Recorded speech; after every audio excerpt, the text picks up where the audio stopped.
хайде да анбокснем пратката ми от The Green Bear. Първото е този колаген, 100% телешки хидролизиран колаген с стевия и ягода и борвинка. Изглежда много яко.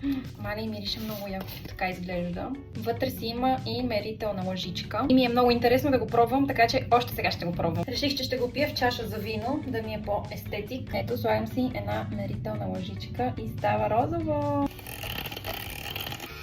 Тест.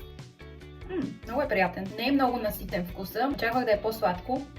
Но е супер. А има вкусна вода с пуснати плодчета вътре. Следващото нещо, което си поръчах, е тяхната матча лате, като вътре има стевия, т.е. е подсладена. Него ще го пробвам обаче утре. И последното нещо е такива хранителни добавки с куркума и черен пипер. Отдавна мислех да почна взимам или да си правя някакви такива джинджер шотчета с куркума, но разбрах, че вкусът е много гаден. С това реших да пробвам на таблетки. Куркумата по принцип помага за сърцето, за мозъка и за още хиляди други неща. Така че да, ще ги тествам и тези добавки и ще ви споделя мнение.